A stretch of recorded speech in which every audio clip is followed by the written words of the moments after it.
What is going on, Governor? Chisgule here, and today we get to reveal two major new features in the new update, Update 18, in Rise of Kingdoms. If you like videos where we talk about what's coming to the game, you should definitely like and subscribe because we've got a whole series of leaks that will be given over the next period of time where we get to share what's going to be in the next update, and we are a sponsored creator for Rise of Kingdoms. Now, we're going to show up on the screen over here a few screenshots that we've been given. It's important to mention that these pictures are generally just for reference. They're not the final wording or functionality or rewards.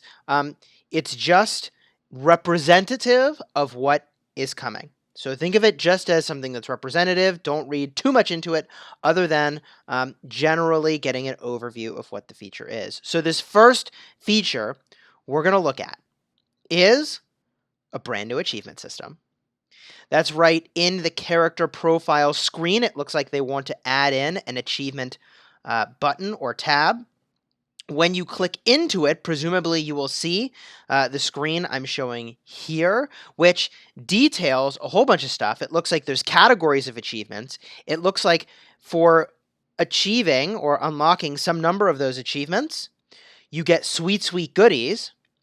And I don't know whether or not the number is correct at the top of the screen, 24 out of 300 for the progress, but there could be a whole darn heck of a lot of these things. If we, I assume, drill into one layer deeper, what those achievements look like, here is a sample of what that could be. And this is all very exciting. I love when they add rewards in-game, especially for things that I was already doing anyways. And if we start to read kind of between the lines here, what I think is kind of interesting here is that hopefully the things we've already been doing, for those of us that have been playing for either a long time or a short period of time, already counts toward unlocking some of these achievements so that when this update goes live, bada boom, we get a bunch of sweet loot. Now, the information that we were given is that there would be a new achievements tab, that players can gain various achievements by completing milestones, such as defeating barbarians, or reaching some power threshold, or unlocking tier 4 is the example provided. And there's going to be corresponding rewards for different achievements that are reached, which is exciting. These achievements will be available and visible right away in the new update as soon as it goes live, so we can get our hands on that. And they do plan to add more achievements in the future, which is kind of exciting. Now, if we go back to the screenshot I showed initially, you can see here it looks like there's a special avatar frame that might be one of the unlocks for completing some of these achievements. So I kind of wonder, might there be a City Hall theme? What other things might they do that are sort of unique and special associated with these achievements? In other games we've played, there have been titles that you can unlock, and those titles are kind of fun and exciting. So maybe there will be some other things that you can get by virtue of unlocking these achievements. I kind of wonder what the relationship will be between the main quest line that's in the game today and the achievement system that's here. I wonder if in one of these screenshots, and I'll flash it back up again, you can see there's perhaps some number of achievement points. Is that perhaps a currency we can use, or is that a score that's ranked and there's a now, like, whoever has the most achievements in the kingdom? I don't know. All of those things are pretty exciting and pretty cool. And here's one more screenshot that you can get a look at where you can see it looks like a pretty cool way of notifying you that you have in fact unlocked a new achievement. The second major leak that we get to take a look at today is perhaps even more exciting, and that is Alliance skills. Alliance skills work similar to how Alliance tech works today. By donating resources, the different skills will be unlocked and become usable. The pictures here, yet again, are for reference purposes. The images may change, the values, the text may change, but it's illustrative of some really exciting stuff. So if I just zip over to alliance technology and the way that that works today, you can see that there are these alliance skills that are not available. In the new update, these skills become available. We'll see what they ultimately get to do, and presumably all of the research that you've done toward these already is still going to count, which is pretty exciting. From the screenshots that we've been provided, which again are representative, it looks like there's going to be a new tab and that you activate these different skills for some period of time. So to me, I think the way this would work is that you have to donate, perhaps, not only to have obtained the alliance skill, but then to fire it off, the donations need to be maxed out. I think that would make sense, given that once you max out your tech, there's kind of nothing to do anymore for tech donations. So I think that makes sense, and then the quality of whatever that buff will ultimately be is determined by the level of your alliance skill. Now, it looks like there's going to be 6 alliance skills, which makes sense. That corresponds with what we have in our tech trees today. But we were given a little bit of a peek into what those alliance skills might be, and they are very exciting. The information we were given in response to what kinds of alliance skills will there be was different buffs and temporary effects. For example, an alliance shield that gives all alliance members a temporary shield, so you don't have to worry about getting night raided by the enemy after a big war. Yes. I personally think that everyone should have their own personal accountability for their well-being, but the fact that you could put a shield on everybody if a big rally or war was starting is actually insanely powerful and has huge implications for the defense of the Alliance and ensuring that you have officer coverage 24/7. One other question that was sort of asked and we got the answer to is there a specific alliance level you have to reach to unlock the alliance skills? And the answer was basically no. The alliance skills are unlocked through the existing alliance tech, and that's already there.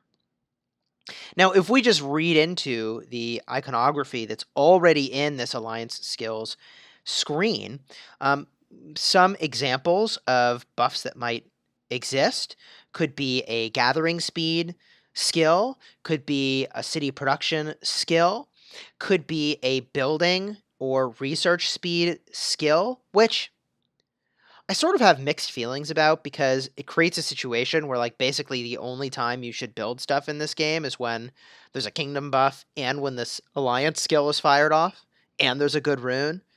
But I'm not complaining about potentially getting more ways to get T5 faster, and I just want to point out that that would be a logical direction to go if the folks that are making Rise of Kingdoms want to eventually release higher level buildings, higher tech, higher tiers of troops. I don't know.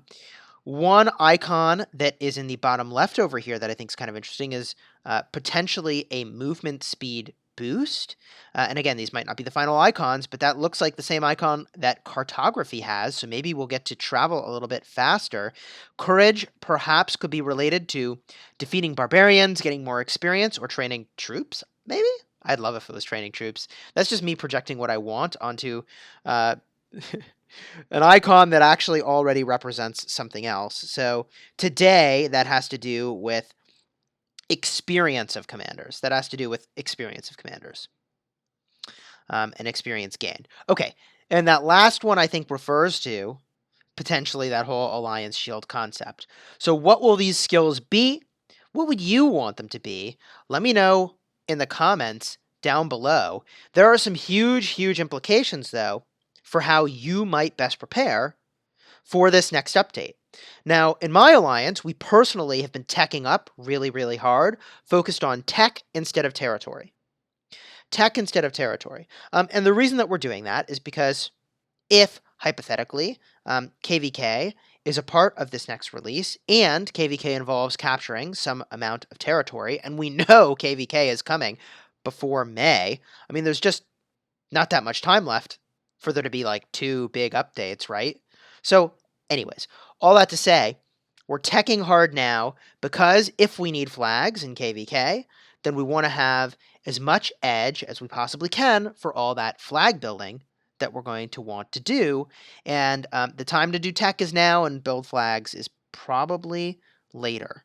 Um, with that said, I reached out to my Council of Kings. That is a group that I have assembled in my Discord chat. Link is in the description to get a sense of what other Kingdom Kings are prioritizing.